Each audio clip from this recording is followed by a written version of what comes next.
எடப்பாடியுடைய ஆட்சி காலத்திலே மருத்துவத்துறை அமைச்சராக இருந்த விஜயபாஸ்கர் செய்திட்ட சாதனை என்ன? விஜயபாஸ்கர் ஒரு மருத்துவர். தன்னுடைய ஆட்சி நேரத்தில் தெருவோரங்களில் குட்கா வித்து, அந்த குட்கா வித்ததனுடைய பயனாக இன்று நீதிமன்றங்களை ஏறி இறங்கி கொண்டிருக்கின்றான்.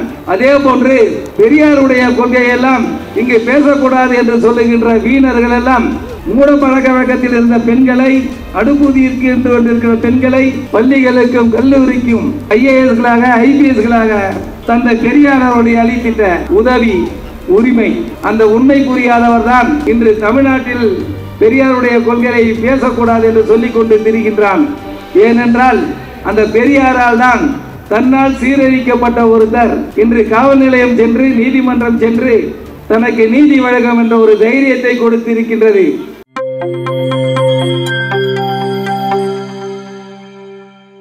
இன்று சீரோடும் சிறப்போடும் தமிழகத்தில் மூலை முடுக்கெல்லாம் இன்று கொண்டாடப்படுகின்றது என்றால், அதுவும் பகுத்தறிவோடு கொண்டாடப்படுகின்ற இந்த பிறந்த நாள் விழா, தமிழ்நாட்டினுடைய அரசு சொத்தை எல்லாம் கொள்ளையடித்து சிறைச்சாலைக்கு சென்ற திருடிக்கெல்லாம் பிறந்த நாள் விழா கொண்டாடிய காலங்கள் இருந்தது.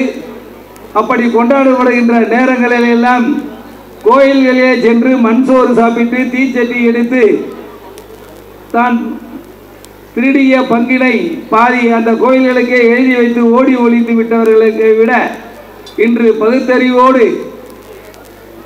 பொதுமக்களினுடைய ஆதரவோடு திராவிட முன்னேற்ற கழகத்தின் தொடர்போடு இன்று கொண்டாடப்பட வருகின்றது.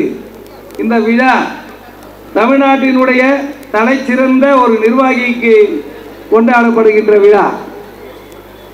தந்தை பெரியாரால், அண்ணாவால், தலைவர் முத்தமிழறிஞர் கலைஞர் அவர்களால் போற்றப்படுகின்ற திராவிட மாடல் அரசினை சனாதன சக்திகளை அழித்தொழிவேன் என்று சூளுரைத்து இன்று அத்தனை மாநில அரசுக்கும் ஒன்றிய அரசுக்கும் சவால் விட்டு கொண்டு, நான் திராவிட மாடல் அரசு, சாதி சனாதனத்தை ஒழிப்பேன், என்னிடத்தில் மூட பழக்க வழக்கங்கள் எதுவும் எங்களை அண்டி வராது என்று தலைவருடைய தைரியத்தோடு தமிழ்நாட்டில் இருக்கின்ற வாக்காளர்களுடைய ஆதரவோடு திராவிட முன்னேற்ற கழகத்தினுடைய தொண்டர்களின் செயல்திறத்தோடு தலைவர்கள் வீறு நடை போட்டுக் கொண்டு தமிழகத்தை தலை நிமிர செய்து கொண்டு தன்னுடைய நிர்வாக திறமையினால் தலை நிமிர செய்து கொண்டு மிளிர செய்து கொண்டிருக்கின்ற ஒரு அரிய ஆட்சியினை தமிழகத்தில் நிலவி கொண்டிருக்கின்றது. ஒன்றிய அரசு பல்வேறு நிலைகளில் தன்னுடைய இந்தியை தமிழ்நாட்டில் புகுத்திட வேண்டும் என்று ஒரு கெட்ட எண்ணத்தோடு அண்ணா காலத்தில் இருந்தும் தலைவர் காலத்தில் இருந்தும் திணித்து திணித்து அந்த முனை முழங்கி போய் கேட்பாரற்று கிடந்த அந்த மொழி திணிப்பினை கையாளாத ஒருத்தன் இந்திய நாட்டிலே இருக்கின்ற எந்த ஒரு மாநிலத்திற்கும் எந்த ஒரு நற்செயலும் செய்யாமல் வாரணாசியிலே ஒரு பெரிய கோயிலை நான் கட்டியிருக்கின்றேன், காசியிலே ஒரு கோயிலை கட்டியிருக்கின்றேன், தமிழ்நாட்டிலே இருக்கின்ற மக்களே நீங்கள் வந்து பாருங்கள் என்று சொல்லி வாரணாசிக்கு அழைத்து சென்று அந்த வாரணாசி தொகுதி மக்களே அவனை ஏற்றுக்கொள்ள முடியாத நிலைமையில் அவரை ஏற்றுக்கொள்ள முடியாத நிலையில் அந்த இடத்தில் தோற்று போன ஒரு நபர்தான் ஒன்றிய அரசுடைய தலைவராக வீற்றிருக்கின்றார். இவர் இந்திய நாட்டில் இருக்கின்ற எந்த ஒரு மாநிலத்திலும் எந்த ஒரு பாதிப்பும் எந்த பேரிடரும் ஏற்பட்டாலும் வந்து பார்ப்பதற்கு, அந்த மக்களுக்கு ஆறுதல் சொல்லுவதற்கு நேரம் கிடையாது, தைரியம் கிடையாது. தமிழ்நாட்டு மக்களை சந்திப்பதற்கு தெம்பும் இல்லை, திராணியும் இல்லை. ஏனென்றால் தனக்கு வாக்களிக்கவில்லை என்கின்ற ஒரு பொறாமையால், தனக்கு வாக்களிக்கவில்லை என்ற ஒரு குரூர எண்ணத்தினால் அண்மையிலே தன்னால் இந்தியாவுடைய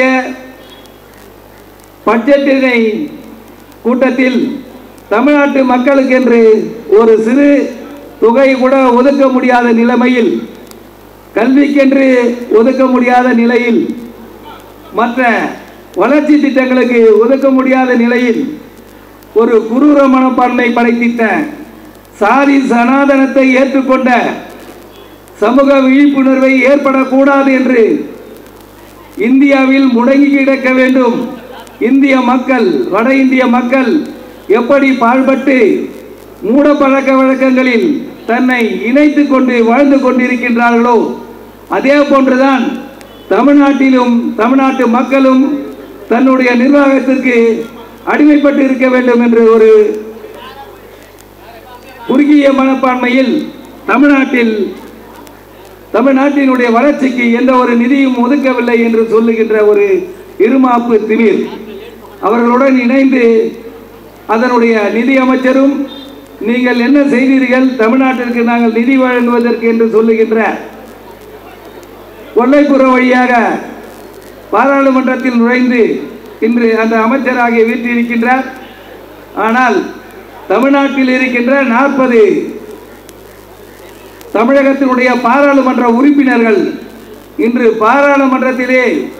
பாராளுமன்றத்தினுடைய குரல் வரையை இந்தி மொழி திணிப்பு என்கின்ற ஆணவ திமிரை அடக்கி கொண்டு யார் எது பேசினாலும் எங்களுடைய திறமையை உங்களுக்கு தெரியுமா, உலகமே வியந்து கொடுக்கின்ற திருக்குறளை 143 மொழிகளில் மொழிபெயர்த்திருக்கிறார்கள். தமிழ் மொழியை செம்மொழியாக்கி இருக்கின்றார்கள். தமிழ் மொழியை செம்மொழியாக்குவதற்கு எவ்வளவு பொருள் இருக்க வேண்டும், எவ்வளவு அந்த மொழிக்கான தகுதி இருக்க வேண்டும். தகுதி படைத்த ஒரு தமிழ் மொழியை இந்தியாவினுடைய தலைவராக இருக்கக்கூடிய நீங்கள் இல்லாத நேரத்திலே செம்மொழியாக ஈக்கப்பட்ட அந்த தமிழ் மொழியை நீங்கள் உதாசீனப்படுத்திட முடியாது. இந்தி மொழி நிச்சயமாக தமிழ்நாட்டிற்கு வர முடியாது. இதை எதற்காக சொல்லுகின்றோம் என்றால், தமிழ்நாட்டினுடைய இன மொழி தமிழ் வளர்ச்சி கலாச்சாரம் அத்தனையுமே தன்னுடைய இரத்தத்தில் ஊறிப்போன ஒன்றான ஒன்று. தமிழக மக்கள் அத்தனை பேரும் அறிவு வளர்ச்சினால், கல்வி வளர்ச்சினால், அதுவும் தளபதியுடைய ஆட்சி நிர்வாகத்தினால் இன்று கல்வியும் மருத்துவமும் இன்று தலை சிறந்து மேலோங்கி விளங்கி கொண்டிருக்கின்றது. எடப்பாடியுடைய ஆட்சி காலத்திலே மருத்துவத்துறை அமைச்சராக இருந்த விஜயபாஸ்கர் செய்திட்ட சாதனை என்ன? தலைவர் தளபதி அவருடைய ஆட்சி காலத்திலே இருக்கின்ற மருத்துவத்துறையிலே சிறந்து விளங்கி கொண்டிருக்கின்ற சென்னை தெற்கு மாவட்ட கழக செயலாளர் மா சுப்பிரமணியன் அவர்கள் சாதித்த சாதனை என்ன? விஜயபாஸ்கர் ஒரு மருத்துவர், ஆனால் சென்னை தெற்கு மாவட்ட கழகத்தினுடைய செயலாளர் மருத்துவர் இல்லை. மக்களுடைய மனதினை ஆராய்ந்து அறிந்து, மக்களுடைய தேவைகளை அறிந்து, தமிழ்நாட்டு மக்கள் எந்தெந்த நோயால் பாதிக்கப்பட்டிருக்கின்றார்கள், தமிழ்நாட்டு மக்களுக்கு என்ன மருத்துவ உபகரணங்கள் வேண்டும், மருத்துவ நோய்களை, தமிழ்நாட்டில் நிலவுகின்ற மருத்துவ நோய்களை எல்லாம் எப்படி ஒழிக்கப்பட வேண்டும் என்று சிந்தனையோடு மருத்துவ வல்லுநர்களுடன் இணைந்து ஒவ்வொரு முறையிலும் ஒவ்வொரு துறை வல்லுநர்களையும் அழைத்து தமிழ்நாட்டில் இருக்கின்ற அத்தனை நோய்களையும் விரட்டி அடிப்பதற்கு முழு முயற்சியோடு செயல்பட்டு கொண்டிருக்கின்றார். ஆனால் எடப்பாடி பழனிசாமியுடைய ஆட்சி காலத்தில் இருந்த விஜயபாஸ்கர் தன்னுடைய ஆட்சி நேரத்தில் தெருவோரங்களில் குட்கா வித்து, அந்த குட்கா வித்ததனுடைய பயனாக இன்று நீதிமன்றங்களை ஏறி இறங்கி கொண்டிருக்கின்றான். அந்த குட்கா வியாபாரி இன்று மருத்துவத்துறை சாதித்த சாதனையை பற்றி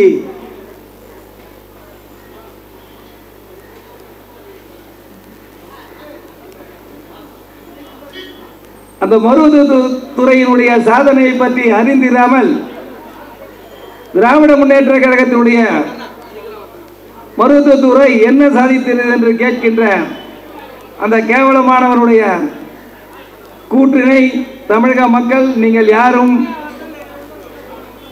நம்பிவிட மாட்டீர்கள்.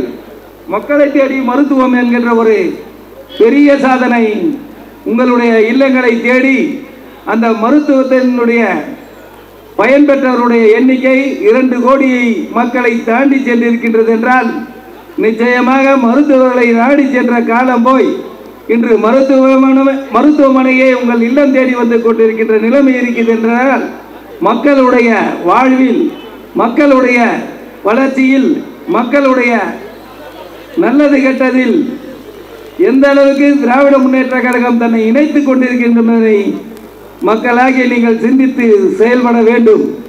அதே போன்று பெரியாருடைய கொள்கையெல்லாம் இங்கு பேசக்கூடாது என்று சொல்லுகின்ற வீணர்கள் எல்லாம் ஏனென்றால் பெரியாருடைய கொள்கை பெண்களுடைய முன்னேற்றத்தில் தமிழகம் இன்று எந்த அளவுக்கு எழுச்சி பெற்றிருக்கின்றது. மூட பழக்க வழக்கத்தில் இருந்த பெண்களை, அடுப்பூதியிற்கு இருந்து கொண்டிருக்கிற பெண்களை பள்ளிகளுக்கும் கல்லூரிக்கும் ஏன் அத்தனை நிர்வாகத்துறையிலும் இணைந்து இன்று ஐஏஎஸ்களாக, ஐபிஎஸ்களாக தமிழகத்தினுடைய பணித்துறைகளில் தன்னை நிலைநிறுத்தி கொண்டிருக்கின்றார்கள் என்றால் தந்தை பெரியார் அவருடைய அளித்திட்ட உதவி, உரிமை, அந்த உரிமையினால் தான் பெரியார் அவருடைய கொள்கைகளை திராவிட மாடல் அரசு கையில் எடுத்துக் கொண்டிருக்கின்றது. அந்த உண்மை புரியாதவர் தான் இன்று தமிழ்நாட்டில் பெரியாருடைய கொள்கையை பேசக்கூடாது என்று சொல்லிக் கொண்டு திரிகின்றான். ஏனென்றால் அந்த பெரியாரால் தான் தன்னால் சீரழிக்கப்பட்ட ஒருத்தர் இன்று காவல் நிலையம் சென்று, நீதிமன்றம் சென்று தனக்கு நீதி வழங்கும் என்ற ஒரு தைரியத்தை கொடுத்திருக்கின்றது. எனவே தமிழ்நாட்டு மக்களே, உங்களுக்கு உரிமையை கொடுத்தது திராவிட முன்னேற்ற கழகத்துடைய மாடல் ஆட்சி.